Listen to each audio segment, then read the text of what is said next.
Hello, friends, and welcome to Worldbuild with us, the podcast where we create fantastical worlds with help from you, our listeners. My name is Rob Hilferty, and I'm here with my co-hosts Daniel Quinn and Courtney Staples. On today's episode, we have another patron-inspired setting. But before we get into that, remember that if you want us to build your world, you can always go to our website, worldbuildwithus.com, click the link, follow the instructions, and within a reasonable amount of time, we'll be building your world. If you want to follow us on Twitter, if that's still a thing, you can go ahead and do so following us at Let's Worldbuild. Of course, if you want to get where the real action is, you can go over to our Discord, click on the link in the episode description or on our website. Come hang out with us, chat with us about the downfall of Twitter or anything world building related or not. I mean, we got general chat for that, right? Of course, if you're feeling particularly generous, you can always go to our Patreon and give us money. Just donate money. And you get all sorts of sweet benefits with that, including early episodes, patron exclusive episodes, and double length on any setting prompt that you send in. And speaking of Patreon, we have a new patron, longtime listener, first-time patron, one Mr. Kaiser. So welcome and thank you very much, Kaiser. It's good to have you on the team, even though you've been with us for a long time. Still good to have you as a patron. We deeply appreciate you and your patronage. And with all of the shilling out of the way, let's go ahead and roll right into the prompt submitted by one Mr. Gluax Speed. So, Gluax, for their setting, they said, the ocean is the only natural source of heat and light for this world. Have fun. Okay, hold on.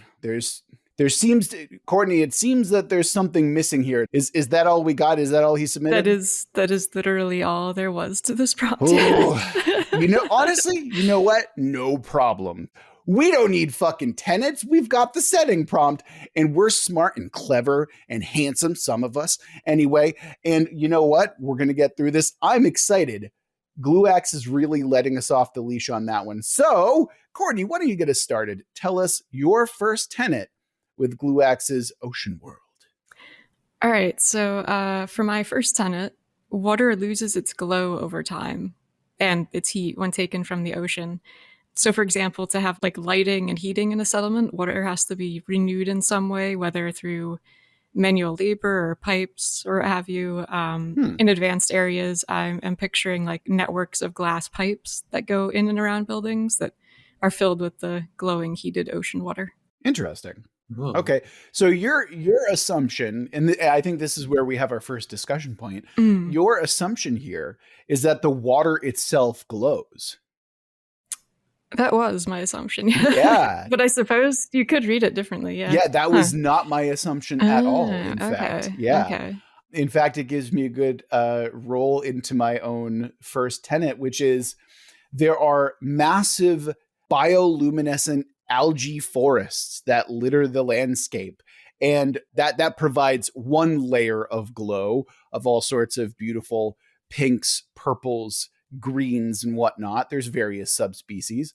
But in addition to that, there are also massive geothermal magma vents that glow blue and purple and light the landscape in a blue and purple haze.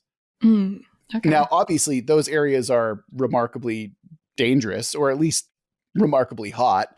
So, that's a thing. But I made no assumptions about the water itself being glowy. So that's very interesting. But I think that we can absolutely square it by just suggesting that there are essentially like bioluminescent like currents or like microorganisms that you can in fact pump into glass kind of structures and have like a more permanent glow. But it does require refreshing, and that's because you're dealing with like bioluminescence. You're dealing with like actual living beings.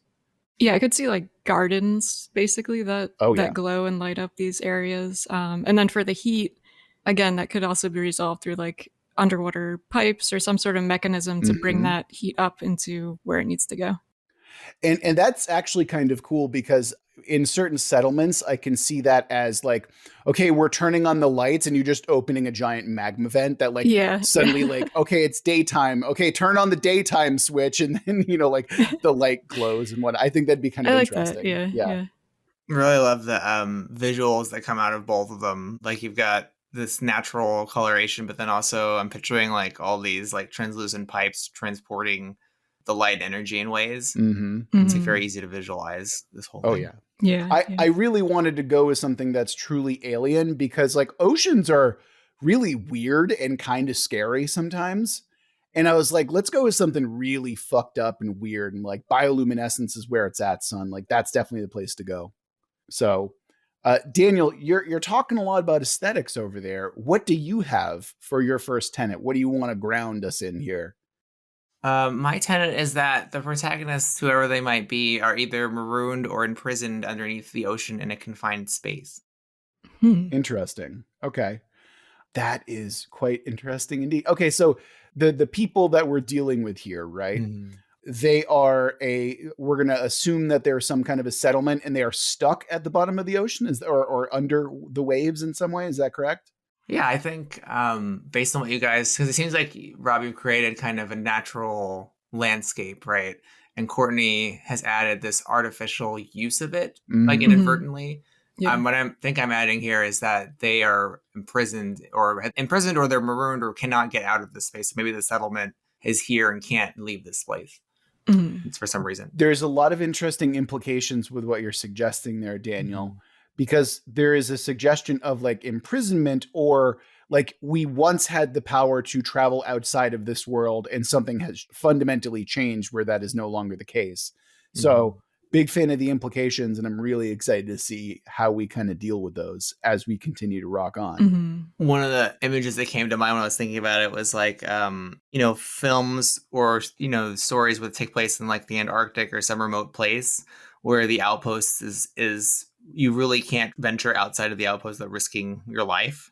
Or any of the movies where you have an underwater station and you have to really be trapped. You're confined to that space, basically. Everything else is dangerous. So what we're looking for here, from what I'm understanding, is a sense of remoteness and danger from the environment. Is that correct? Yeah, exactly. Okay, great. I think that's easy to implement. I think that we've kind of gotten there, and I'm thinking about those magma jets that I was talking about earlier. I'm like, oh yeah, that's probably going to become... Yeah, that's going to be a lot more dangerous than I initially thought it was going to be. Like initially it was mostly just set dressing that I had in mind, but like now that it's like, yeah, that shit's dangerous. I'm like, yeah, magma's probably going to be part of that. I'm guessing. That's my assumption anyway. Probably, yeah. Yeah, a little bit. Just a little bit. All right, Courtney, keep us moving here, moving and or grooving. What is your second tenet?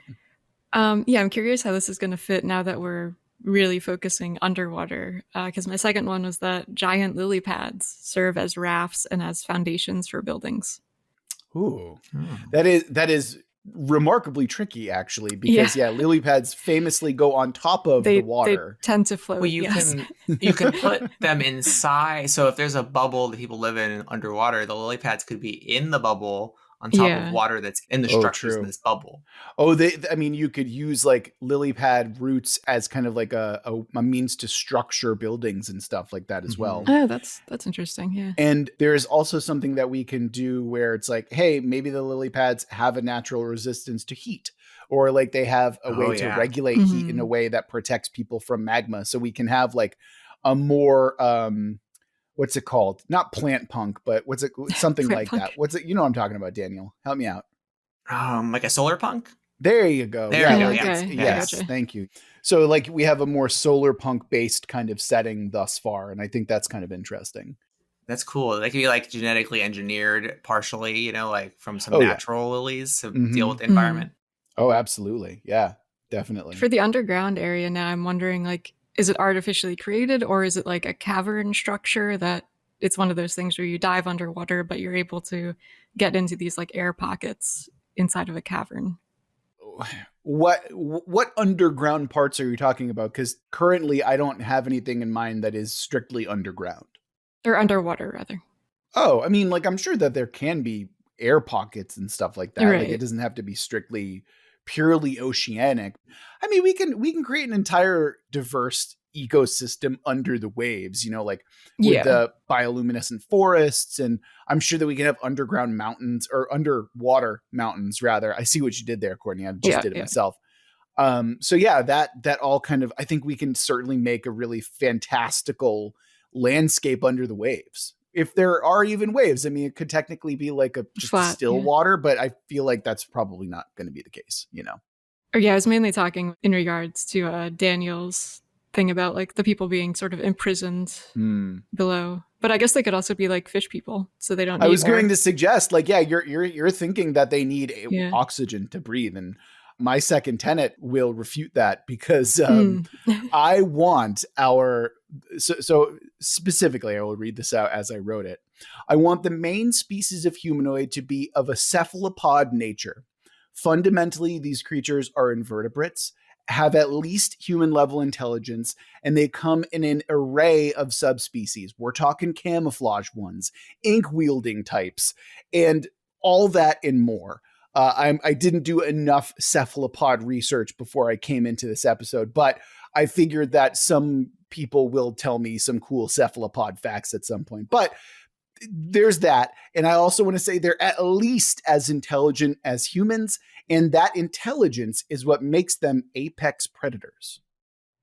So are they mind flayers? I was gonna No, say, fuck off. family of lizards. Okay. No. Just because D&D has one cephalopod monster that's intelligent doesn't mean that they have to be a hive mind that eats brains. Like, I don't want that. So I just you're think saying the lily pad is not a brain, elder brain, like pile? Correct. Yes. I just think that squids and octopi are cool and deserve more love because they're not just fucking hive mind villains who eat brains. They can be heroes. They can be cool. That's what I'm interested in doing because squid folk deserve more. So, you know, what's interesting is I think in the conversation you guys are having just before you introduced the cephalopods, I imagine this space is bigger than we envisioned. So I can see a confined space being very large.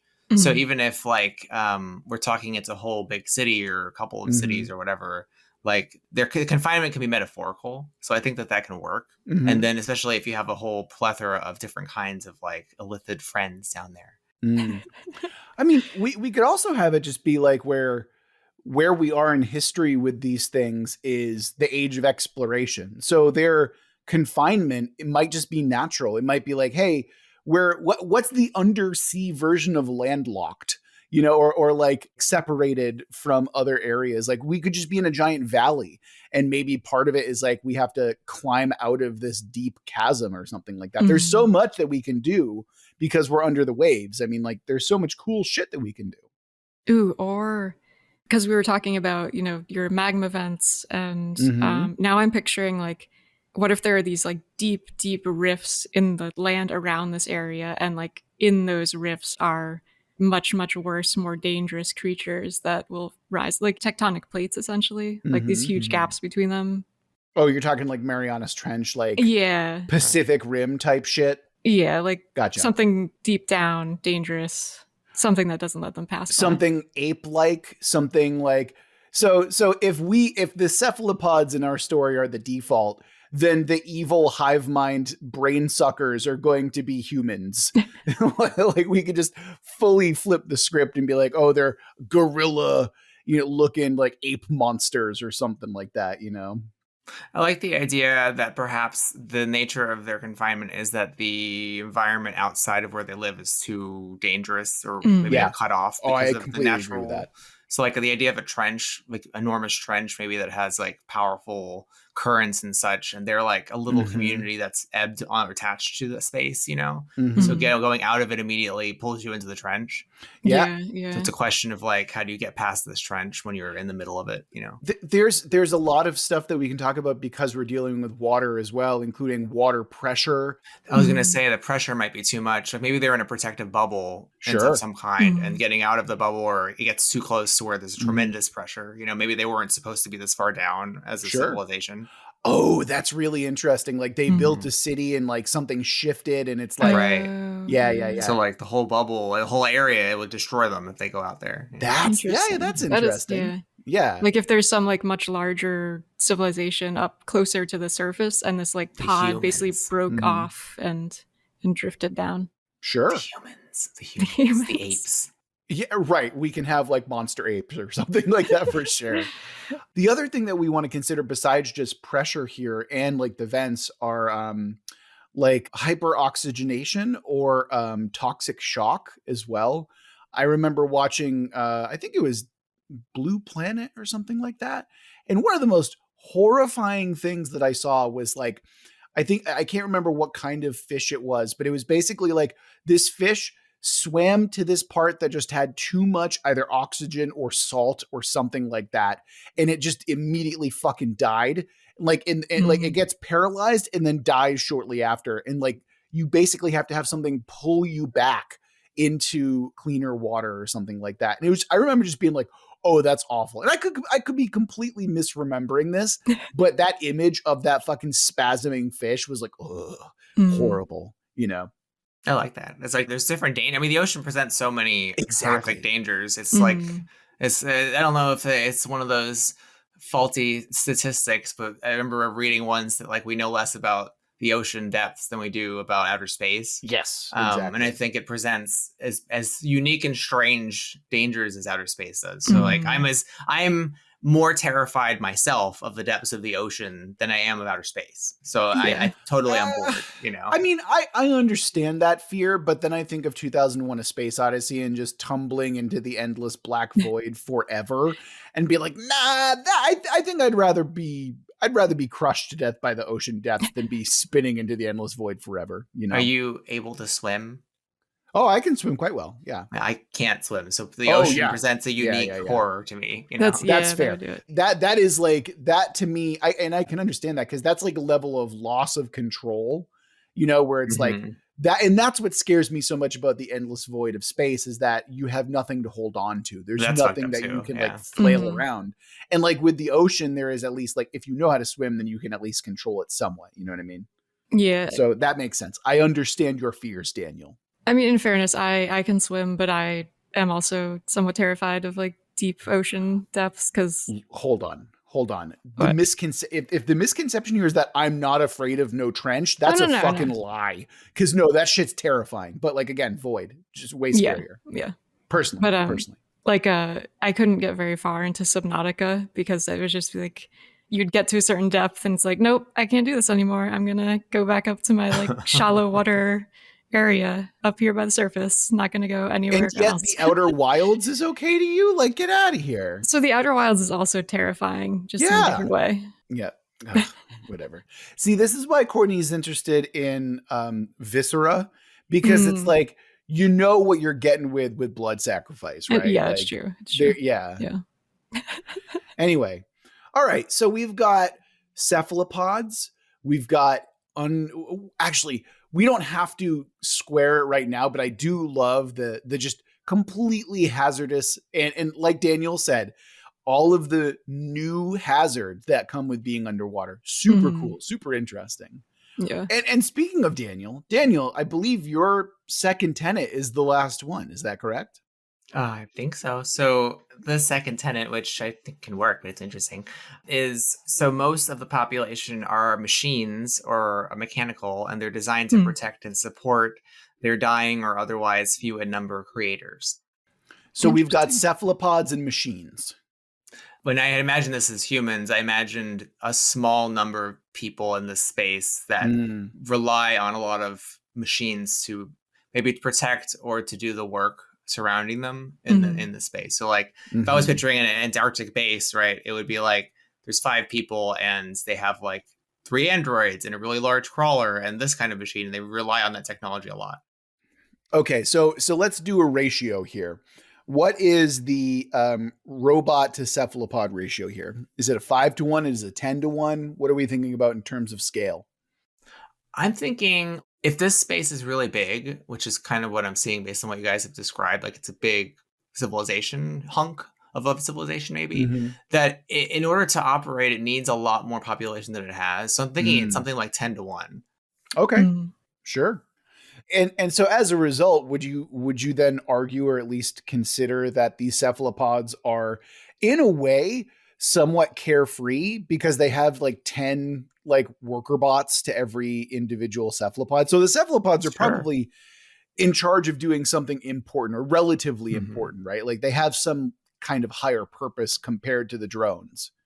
Yeah, I mean, I bet that could be a reaction they have. Like maybe this generation or whoever, I don't know how long they live or whatever, but perhaps they feel more secure than they should feel. I'm going to make a declaration, and you can argue with me or not. I don't care. My headcanon, and hopefully the real canon for this particular setting now and forever, is that those robots are crabs. They are crab bots. Because I was thinking that too, honestly. Thank you. I don't care. Yes, thank you. Good. Okay, we have crab bot servants, and dear God, that's what I wanted. And yes, okay, thank you. I want them to be also altruistically designed. Like they're meant to serve or support these fundamentals. We're not talking Terminator, right? Yes, I exactly. understand that. Yes. Although I'm sure there could be aberrations.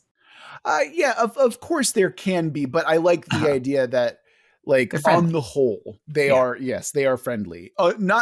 Not like the Wayland Yutani type friendly. Yes. Either. They're gonna, like B2EMO from the Cassian Andor Star Wars series, which I say again is perhaps the greatest Star Wars series ever made. But continue. You have not said that on the pod. You've said that in Discord, but you've not said that on the podcast yet. So I'm going to give you the floor. You have 30 seconds, Daniel. Go. It is greater than any modern Star Wars made, including Mandalorian. I can't say it's better than the original trilogy because it can't exist without it. But that aside, I think it is the greatest Star Wars ever created. And I was pleasantly shocked by it. Why? It has writing that I didn't think was possible in a Star Wars story. Wow. Okay. And obviously we don't want to get into spoilers here, right? No, but of course not. Yeah. Well, I will have a lot of time coming up during my month off from grad school, and I will attempt to watch that. How long is it, Daniel? It's actually 12 episodes, but they go real fast. I'm sure 45 minutes or 20. Yeah, I don't think they're very long. They're probably like 40 minutes, maybe at most. Okay. I don't remember. Okay. Yeah. 40 minutes is long, Daniel. 40 minutes is like close to it's normally like the hour slot for TV. It's like whatever the normal length is for Star Wars shows. I don't think they're very long. So like 45. Okay. Gotcha. Great. Okay. Tenets are done, and we have it. Okay. I think this is really interesting because what those crab bots imply is that we have, and mind you, Daniel, do they have to be robots? Do they have to be technological in nature, or can they be a like bio-organic type of robot that they just utilize as though they were robots? I'm going to say that they have to be mechanical because it's alien to the cephalopods. I almost want to suggest that maybe they weren't created by the cephalopods, even though I said in the Tenet it was their creators, but perhaps the cephalopods rely on them because they don't really fully understand them. Okay. Oh, so like they found like some kind of semi-autonomous thing already going on, and then they just kind of inherited it. Maybe that, or maybe like it came from the civilization before it fell. If we're going with that, I don't know. I want some kind of disconnect between the two of them. Yeah. Remember when you say fell, that one of the ideas that we're kind of messing around with here is that the city that we have, or at least the area that we have, has literally fallen due to tectonic shifts. Right. Yeah. So when this thing settles, and then they discover this hyper advanced technology, they're like, okay, wow, this is helpful. But like maybe there can be some kind of fun, like anachronistic kind of, they're not like cavemen or anything like that, but they're certainly not advanced enough to have robot crabs, Sorry, are you saying that the city that fell is the thing that had robot crabs and the cephalopods were already down there, or the other way around? No, I'm suggesting that the cephalopod city fell down and then discovered robot crabs at the bottom. That's what I was thinking too. I could also see it the other way, whereas the city originally had these machines in it and fell, and perhaps their numbers were lessened and now they rely on them. But it could go either way. If you wanted the machines to have some older mysterious origin related to the cephalopods, or you can go the discovery path, which I think is also cool, where they land and they find these things in the ocean. So one point maybe towards them landing and finding these things is, I know we had talked about maybe having like ape-like creatures as the sort of danger around this area, but what if in the trenches there are massive crabs, which are also now robotic? Oh. Okay. Giant robot crabs in Yeah, the giant trench. robot crabs in the ocean. Okay. So, okay. One of the things that I like about the idea that these are crab. Oh, wait. Okay, hold on. Can the ocean dwelling crabs be like regular, like Alaskan crabs or something like that? And then the little drones that they have be hermit crabs?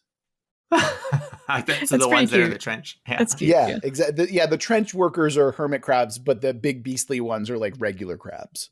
Times like 1,000. Yeah. Yes, exactly.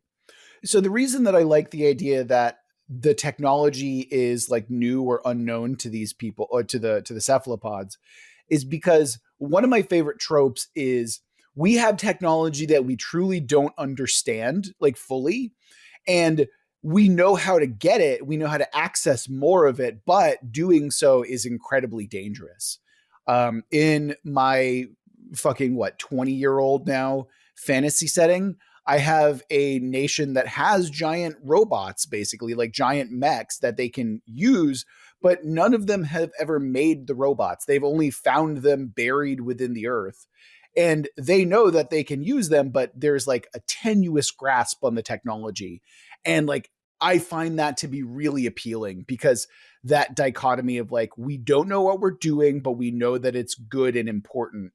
And we can't stop getting them now, but there's like an inherent danger in acquiring more. I love that concept. I love that so much because it's like, then you can have missions to acquire more. Like, oh, we found a trove of these robot crabs, but now we have to have an expedition to get them all out safely, from the danger that is the outside. There's so many cool little plot hooks that you can add in to stuff like that. Yeah. I also like just the visual contrast between these harsh robotic crabs, which, I mean, animal crabs are these very rigid things versus the cephalopods, which I'm picturing as these like kind of little squishy squid octopi people. So there's like the soft versus hard contrast there. Sure. The one thing that I want to say when they say that they're cephalopods, I'm also imagining that they're not just like squids that can like float around and whatnot. I imagine them more as anthropomorphic. Like they have like muscles that have like twisted in like a kind of like a corkscrew fashion to give them more of a humanoid shape. And it's not like they have tentacles that are just corkscrewed. It's like, no, their musculature has now changed to be like they are humanoid, and their evolution has switched them over to that, something like that. If that makes any sense whatsoever. Are we suggesting that perhaps they were a different species in the past or a different form of species? No, I'm just thinking about like how they look and like why they look the way that they do, like why they have the musculature and like that structure and whatnot is kind of like important to understand. Because I don't want just like regular ass looking squids. I want them to have a physiology that makes sense from an evolutionary standpoint. So more like illithids. Well, no, because illithids have bones, Daniel.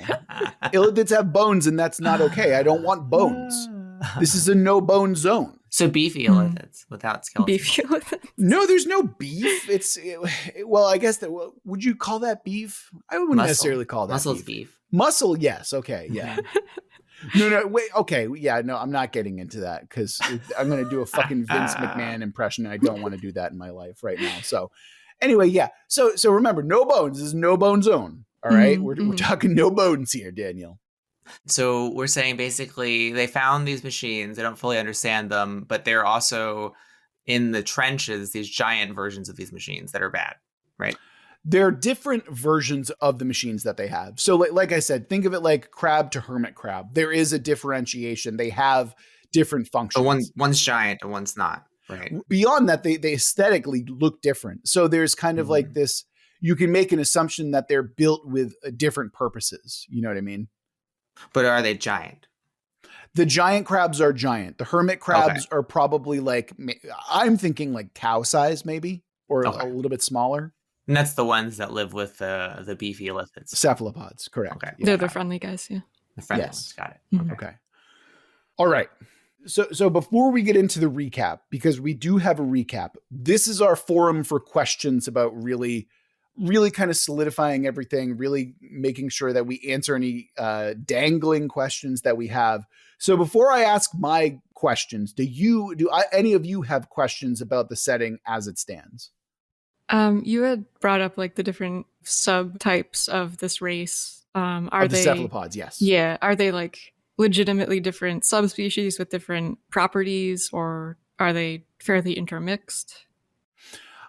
That's a good question. I was leaving it intentionally vague to kind of like base, because I was thinking that each subspecies would essentially be its own nation if necessary. But considering the smaller scale of our current setting, I don't think that makes sense anymore. So I'm more okay with it being intermixed, and it could be something like what you're born with, or like there's an inherent talent to it, like, oh, Johnny was born and he has really good camouflage, or Steven was born and he can control his ink like you've never seen. He's an artist with it, something like that. Okay. Stuff like that. That's what I'm thinking. Yeah, I guess that leaves a lot of room for factions too next time. Yes, that is partially what I had in mind as well. But also just the idea that we can create like what are essentially cephalopod mutants, right?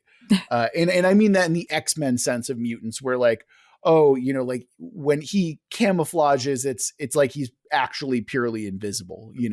It's different than his peers. Or I wanted variation, is what I wanted. Yeah. Okay. So, any other questions thus far? Nope. Okay. So I would really like to lock down some genre questions, because we have a semi-sci-fi setting as it is right now. How technologically advanced do we want our cephalopods to be? Because in my head, as we've been talking about this, I'm thinking they're essentially like Conan the Barbarian level of sword and sorcery in terms of technology. So it's like probably around like 1100 AD or CE of modern human history, like that level of tech. But if we want to go more advanced than that, I'm totally okay. I'm just curious what y'all think about that. And like, do they have sorcery? Do they have magic? That is a separate question. Okay. Yes. I was thinking that the subspecies could also like act as a sort of magic in some cases, right? But there's like a evolutionary reasoning behind it, so it's not just magic. It's like, this is just their physiology that allows them to do certain things. But I'm not stuck on that. I'm willing to be flexible in terms of how that works. I'm interested, like you said, of not having magic so much as fantastical from fantasy magic, but more like it's like superhero-esque. So it has a basis in science, but it's like physiological. So it feels like magic, but it's actually some extension of their natural state. Gotcha. Yeah. So you can basically just have them be like particularly talented in certain cephalopod things. Yeah. So I mean, I could see us making a faction where it's like it's technically fire wizards, but it's really all about, I don't know, how they can shape magma vents or something. Or more about superheating the water around them in some way. Yeah, right? Like those mantis creatures, the mantis shrimp. Or like the bullet shrimp. I mean, there's so many things that we can do now that we're underwater. In terms of the civilization's advancement, the one thing I was thinking about, unless we go like maybe like kind of a Greek philosopher sort of thing, I was wondering if there's going to be like that they're more intelligent, that they're, not to say that a Conan society can't have intelligence, but more like studious to some degree, or maybe some faction of them, like more scholarly. So you're looking for erudition. Yeah, I gotcha. Yeah. This kind of reminds me, honestly, you know what this is kind of reminding me of is, do you remember our Renaissance inspired setting? I'm getting strong. So it's literally the Renaissance, but under the sea. Like that's where my brain is going right now. Yeah. I don't know if Courtney has any strong feelings about it, but I could see kind of a classical or older age kind of place, but maybe there's a class of them that are like very wise and intelligent and maybe understand the technology to some degree. Yeah. Sure. Is this the lost city of Atlantis that's been plunged underwater? Yes. Can't wait. Can we do Lemuria instead? That's always so much more interesting. Yes. It could be the kind of unspoken thing where we don't really specifically say that. Oh yeah, that's fun. That's fun. Yeah. But of course the entire rest of the world is still underwater. So like that still has to be a thing. But I do, think about that. Let's take a step back though and think about this. Imagine that like a major city, like let's just say that all of a sudden, all of Chicago was suddenly swallowed like the ground opened up and all of a sudden all of Chicagoland was fucking gone. Like how terrifying that would be, but they're still there. They just plummeted, like 4 miles beneath the Earth's crust or something like that. And obviously a lot of people are going to die in that accident. And I think that's a really interesting conceit. And that's basically what we're working with here. Yeah, I like that imagery a lot. Oh, it's horrifying, isn't it? I mean, and we're also always implying, if these are creatures that are sea creatures, that they've fallen from a higher depth of the ocean to a lower depth, right? Yes. Yeah. And while the prompt says specifically the ocean is the only natural source of heat and light for this world, world can mean narratively the context of the story, which would be the civilization, the space. Like, I don't even think it matters what's going on in the rest of the world outside of the trench and their city and this depth, right? If you want to have that conceit and if you want to have that headcanon, that's fine.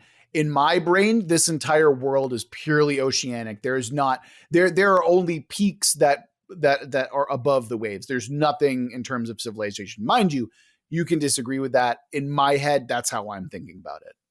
I'm just saying that because it is a way for a reader to still imagine that this could be Atlantis. Yeah, so or even just up above the rest of the cephalopod civilization, still kind of chilling in the shallow waters. Probably trying to search for survivors, but not having any luck yet. Oh, it's interesting. Yeah. Oh, yeah, that's interesting for sure. That's very interesting. But I mean, that conceit could still technically exist, right? Like, even if they were land dwellers in some way, which actually would then justify their kind of weird physiology compared to the regular cephalopods, right? But anyway, yeah, that's cool. I like where this is going. This is neat.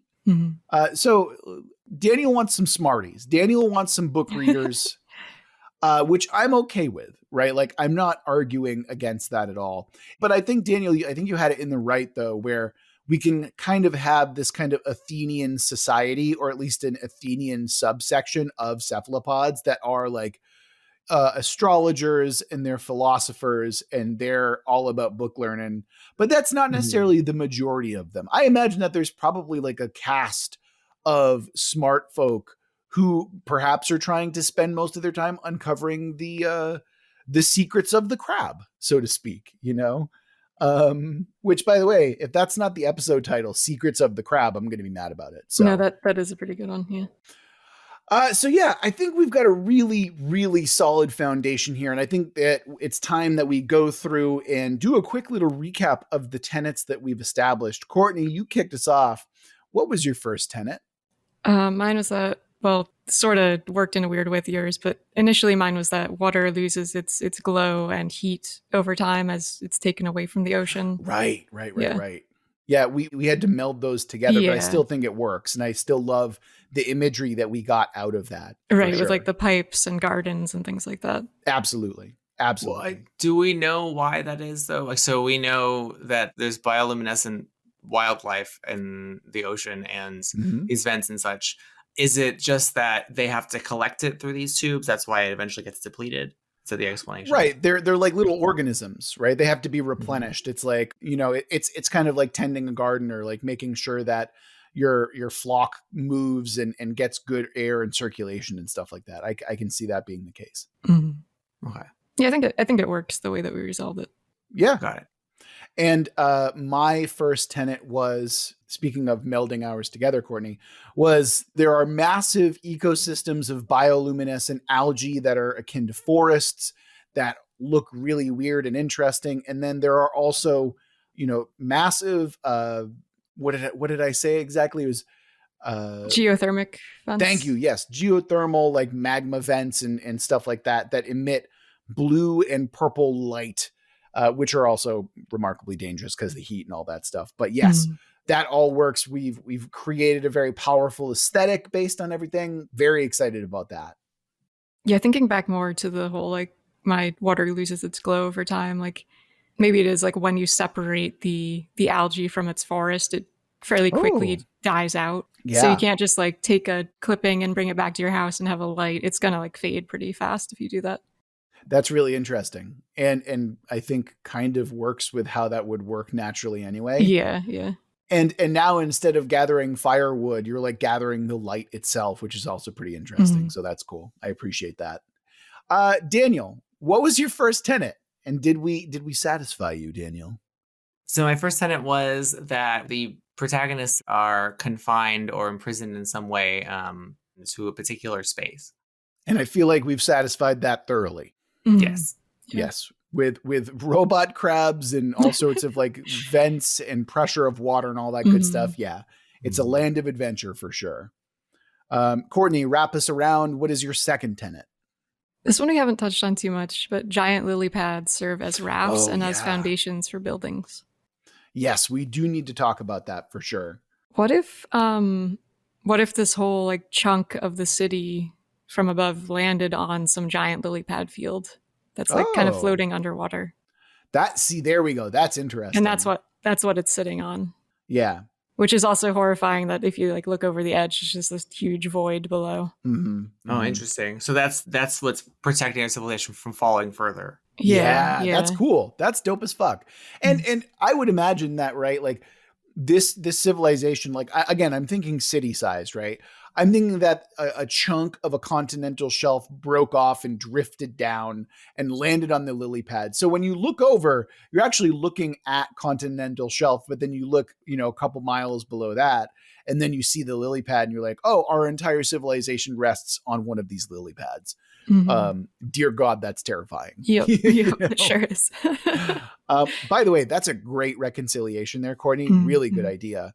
I would also have to imagine, by the way, that there has to be some way that these cephalopods are thinking about like, okay, how do we make sure that we don't fall further? Because eventually those lily pads are going to die, and we need to make sure that it doesn't destroy our entire city / civilization when it does. Right. I mean, the pads are alive, right? Yeah. So, I mean, maybe part of it is continuing to grow them and keep them alive. So it suspends the city. Yeah, absolutely. I'm sure that the class that understands the technology to some degree may be working on a larger solution. But I imagine much of the work is pumping the city with energy from the surrounding bioluminescent life forms and keeping it structurally intact because of the lily pads, like growing them and maybe strengthening them. I like the idea that there's a whole core of engineers who are like trying desperately to make sure that they can at least lash the city to the side of the cliff or something like that. There's so much cool and interesting shit that we can do with this because, very exciting. So we're cool with the lily pads. We've made that make sense for us now. It's more satisfying narratively speaking. Oh yeah, definitely. I think it works well. And for like the raft solution, we could have smaller ones that they use as little vehicles or something. I mean, yeah, like just traversing up and down the lily pads is an interesting like adventure and conceit in and of itself, right? Great. My second tenet was everyone's cephalopods. We've talked about that at length, I would say. I'm very satisfied with how my squid boys and girls are looking out, or squid kids, if you will. If you're kids. Yeah, if you're a Splatoon fan, right? So yeah, we can just keep it moving. Daniel, what was your second tenet?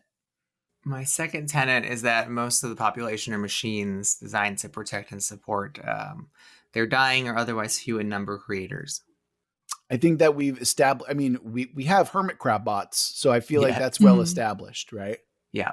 I mean, and we also discovered that there are much larger ones that are not friendly. Yeah. Yeah, we've added so much just with that one little fun little conceit, so that's great. So I guess in your tenet you had said creators, but we ended up kind of shifting that around. Yes, we did end up shifting that, right? Because now they're a little bit different, which I'm personally happy with. I don't know about Daniel, but we're happy. Yeah, I mean, we don't know who the creators are, so yes, that's fun and that's interesting. Yeah, right. Great. All right, so the recap is over. The only thing that we have to do now is roll for a twist. So let's grab the dice and see what happens. So our twist for this week is now add in some treachery. Oh boy. I don't know how we're going to reconcile that twist, but I'm excited to see how it turns out, honestly. Yeah, so we're wrapping up here. A big thank you to Gluax for this particular setting conceit.